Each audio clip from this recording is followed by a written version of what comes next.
Elhamdülillah, elhamdülillah, thumma elhamdülillah. İnnel hamdelellahi nahmeduhu ve nesta'inuhu ve nestağfiruh. Ve na'udhu billahi min şururi enfusina ve min seyyiati a'malina. Men yehdihillahu fela mudille leh ve men yudlil fela hadiye leh. Neşhedü en la ilahe illallah vahdehu la şerike leh ve neşhedü enne seyyidena وسندنا ومولانا محمدا عبده وحبيبه ورسوله أما بعد فيا عباد الله أوصيكم بتقوى الله وطاعته إن الله مع الذين اتقوا والذين هم محسنون قال الله تعالى في محكم كتابه الكريم بسم الله الرحمن الرحيم إنما يعمر مساجد الله من آمن بالله واليوم الآخر وأقام الصلاة وآتاء الزكاة ولم يخش إلا الله فعسى أولئك أن يكونوا من المهتدين صدق الله العظيم. Saygılı Müslümanlar, İslam dini cemaat ruhuna büyük emniyet vergendir. Cemaat olgan yerde rahmet, nimette bereket, ibadette ise sevap çoktur. Bunun için 5 vakit namazının cemaatle eda edilmesinde 27 derece daha çok sevap verileceği söz verilir. Namazlarının toplu halde eda edilmesi için cami ve mescitler kuruldu. Yeryüzünde ilk kurulgan cami Kabe-i Muazzama'nı 4 tarafından çevrelegen Mescid-i Haram'dır. Daha sonra Mescid-i Aksa yapılgan. Ondan sonra Kuba Mescidi, daha sonra ise Peygamber Efendimiz'in Medine-i Münevvere'deki mescidi kurulgandır. Camiler bir memleketinin İslami şiarıdır. Alametidir. Camiler namazının cemaat alında eda etilgen yerlerdir. Camiler memleketimizin tarihi hizmet yerleridir. Ve atalarımızın bizge kaldırgan emanetidir. Peygamber Efendimiz aleyhissalatu vesselam Medine'ye hicret etkende özüne ev yapmadan evvel mescid kuruluşuna başlagandır. Ve bu işte şahsen özü de çalışkandır. En ağır taşlarını o taşıgan. Sahabiler yardımga çapıp taşını alacaklarında Resulullah Efendimiz aleyhissalatu vesselam başka bir taşını alıp taşıyordu. Peygamber Efendimiz vaktinde mescid tek namaz kılıngan bir yer değil edi. Onda her türlü ilimler öğrenile, dini meseleler müzakere edilip kararga bağlanılaydı. Peygamberimiz iman esaslarını bu yerde insanlarga tebliğ etkendir. Ashablarının sualleri o yerde dinleyip cevap vergendir. Yüce Mevlamız Kur'an-ı Kerim'de buyuran Allah'ın mescitlerini yani camilerini ancak Allah'a ve ahiret gününe iman etken, namazını dosdoğru kılgan, zekatını vergen ve Allah'tan başkasından korkmagan kimseler abadanlaştırır, imar eder. İşte doğru yolga erişmeleri umut etilgenler bulardır. De buyur Allah Tevbe suresinin 18. ayetinde. Mescitlerini, camilerini kurmak, abadanlaştırmak, onlarını tek kurmak değildir. Böyle düşünmek camilerinin yapısına, yapılı maksadına ters düşer ve o maksadını unutmak olur. Camiler hem maddi hem manevi taraftan kurulup yaşatılmalıdır. Maddi taraftan kuruluşu ele alma mülkünden yapılıp cemaatka açılmasıdır. Manevi taraftan da içinde namaz kılmak, Kur'an okumak ve Allah'ı zikir etmektir. Vaaz ve nasihatlar ve ilmi sözler camilerinin manevi süsleridir. Peygamber Efendimizin sözlerini unutmayın. Kim Allah rızasını tilip bir mescit, bir cami kursa Allah da ona cennette onun bir misalini kurar. Muhterem Müslümanlar, Müslümanlar yaz kış demeyip, soğuktan ve sıcaktan çekinmeyip camilerge gelmeli. Çünkü hepimiz manevi taraftan camilerimizi süslemek borçlumuz. Camimiz de bizlerge karşılık olarak çok sevaplar verecek. Bir hadis-i şerifte şöyle buyurulan: karanlık gecelerde mescitlerge, camilerge çok ketkenlerini kıyamet günü tam bir nur ile müjdeler de buyurula Peygamberimizin hadisinde. Evi camiden uzak olganlarının ecri, savabı yani de o kadar büyüktür. Resulullah Efendimiz cuma ertesi günleri bazı da yürüp, bazı da ayvanga minip Kuba mescidine kete ve ibadet yapaydı.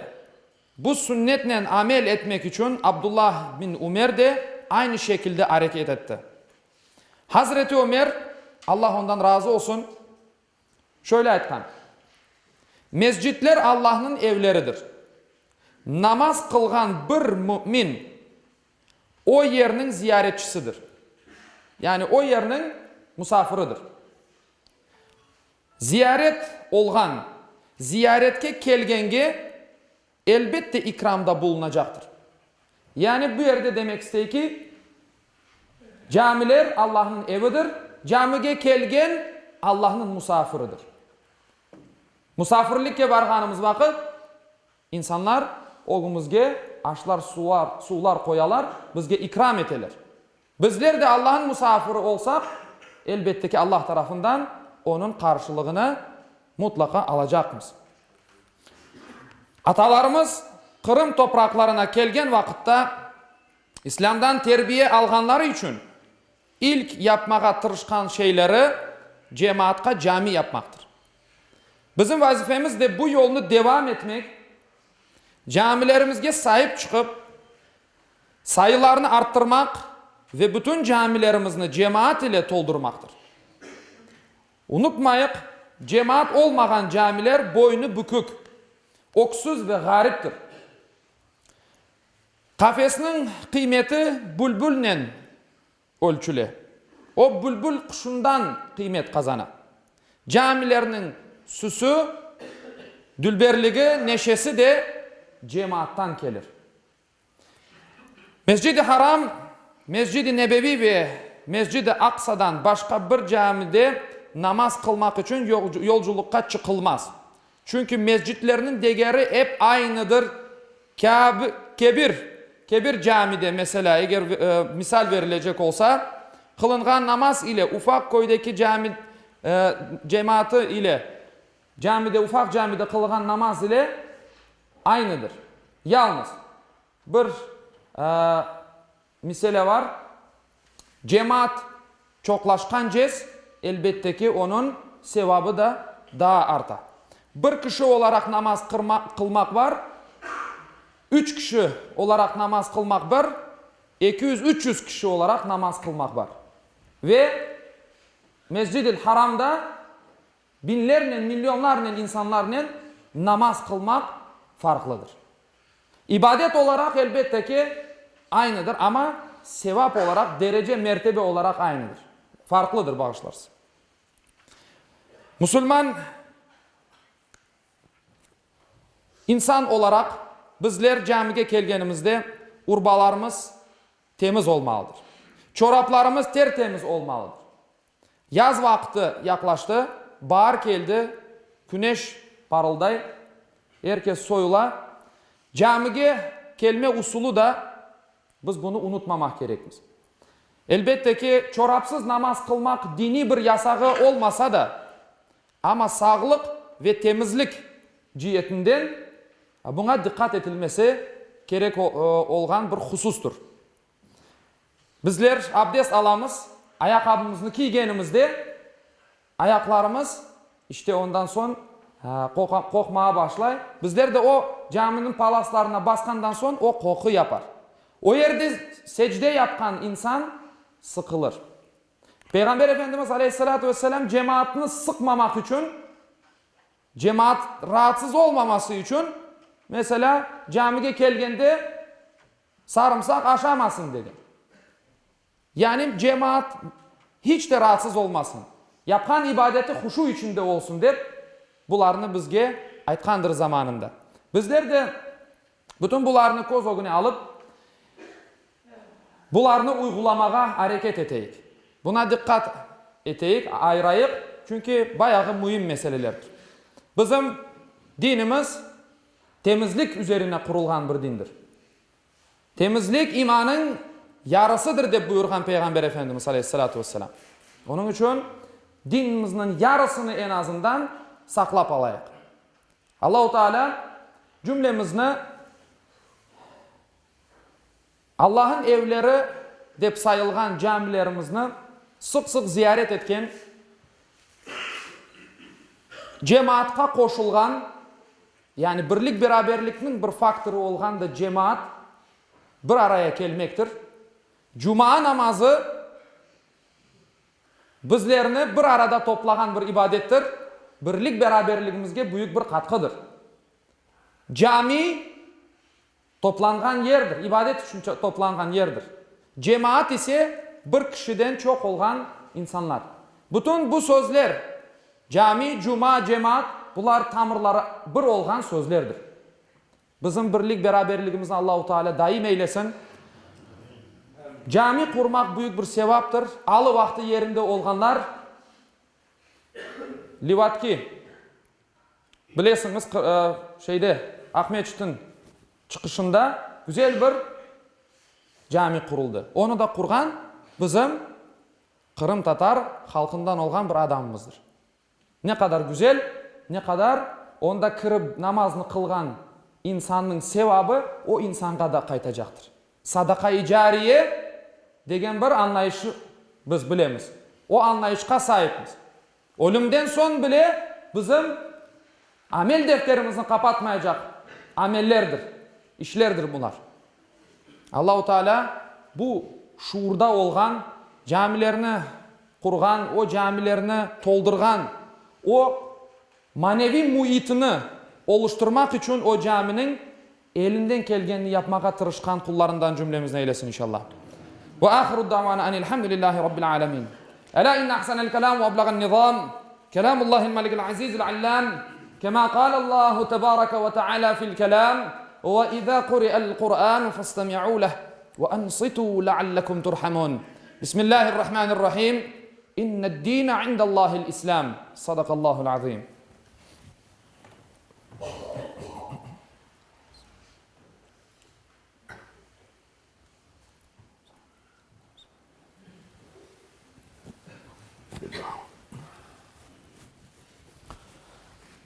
Elhamdülillahi hamdel kâmilina ve salatu ve selamu ala Resulina Muhammedin ve ala alihi ve sahbihi ecma'in.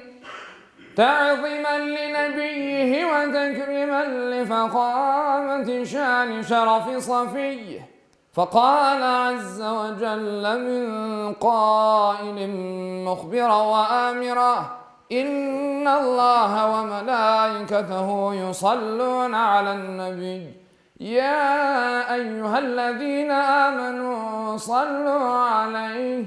صلوا عليه وسلموا تسليما اللهم صل على محمد وعلى آل محمد كما صليت على إبراهيم وعلى آل إبراهيم إنك حميد مجيد اللهم بارك على محمد وعلى آل محمد كما باركت على إبراهيم وعلى آل إبراهيم إنك حميد مجيد اللهم وارض عن الأربعة الخلفاء سيدنا أبي بكر وعمر وعثمان وعلي ذوي الصدق والوفاء وعن الأنصار والمهاجرين والتابعين إلى يوم الجزاء وعن كافة المؤمنين والمؤمنات والمسلمين والمسلمات الأحياء منهم والأموات بفضلك ورحمتك إنك سميع قريب مجيب الدعوات برحمتك عباد الله إن الله يأمر بالعدل والإحسان وإيتاء ذي القربى وينهى عن الفحشاء والمنكر والبغي يعظكم لعلكم تذكرون ولذكر الله أكبر والله يعلم ما تصنعون. Şüphesiz Allah adaletni, yaxşılık yapmakni ve soy sopqa yardım etmekni emir eter. Edepsizlik, fenalık, isyan etip zulüm işlemekni de yasaklar. Tuşunup uymanız için sizlerge nasihat verir. Muhterem cemaatim, birkaç ilanla tanış olunuz inşallah.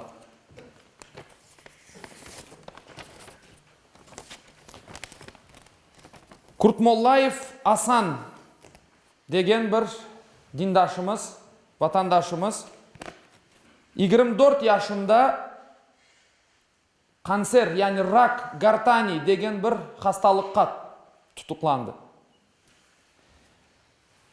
Bizler bu kardeşimizga yardımcı olmamız gerek. Tedavisi, ameliyatı İsrail'de geçecektir. Toplam $22.000 akçaga ihtiyaç var. Bizler ise bugünkü namazdan son toplanılgan paralarını, yardımlarını kardeşimizin tedavisi için yollayacakmız. Bir başka ilanla tanış olunuz. Bilalov Resul adında 1921 yılında doğup gayip olgan bir vatandaşımız, adamımız. Onun kalıntıları bulundu. Cenk vaktinde bir yerde şehit olgan ve şimdi kazılar neticesinde onun kalıntılarına rastlandı ve onun soy sopu kıdırılmakta. Bilalov Resul degen adam 21. senenin balası herhangi bir malumatı olgan veya tanış bilişleri varsa akrabası soyları kıdırılmakta, buna yardımcı olayık inşallah. Ve netice olarak muhterem Müslümanlar, Kırım'da İrfan adlı yeni Müslüman internet radyosu açıldı. İnternet üzerinden yayın yapmakta. İrfan radyosu Kırım Müslümanları Dini İdaresi destekinin öz işini başladı. İrfan radyosu İslam dini hakkında malumat bergen ve Müslümanların hayat şeklini ifade etken radyodur. Yanında çıkan 50'ge yakın çeşit programmalar dinleyicilerimizin farklı meraklarını memnun kaldırır. Cuma hutbelerinin canlı yayınlanması, İslam dininin temelleri, İslam tarihi hakkında malumat bergen, Kırım Tatar, İngiliz, Arap tillerini öğretken yayınlar, Kırım'ın ziyaretke layık yerleri ve umumen turizm hakkında hikaye etken rubrikalar, sahabiler tarihi, meraklı faktlar, ilim ve teknika yanılıkları, en aktual ve operatif haberler, balalar için masallar, ruhiyatçının tavsiyeleri, meraklı suhbetler, Kırım Tatar ve Rus tillerinde edebi eserler, bunların hepsi İrfan Radyosu'nun yayınında. Ve elbette dinimizin şereflendirgen Kırım Tatar, İngiliz, Arap, Türk tillerinde ilahiler de yankıramaktadır. Ondan da gayrı çeşit mevzularını kaplap algan meraklı misafirlerle interview ve onlarını geçken vakıyalardan sonra birden aktual suhbetlerini de eşitmek mümkün. İrfan Radyosu dinimiz hakkında faydalı aktual malumat ve bilgilerini almak imkanıdır. Kırım Müslümanların Dini İdaresinin aytkanımız gibi teşebbüsünden kurulgan ve yayın yapkan bir radyo. Herkes internet üzerinden Kırım Müslümanların Dini İdaresinin sayfasında bu radyonu internet üzerinden dinleyebilirler. Cumanız hayırlı ve mübarek olsun inşallah.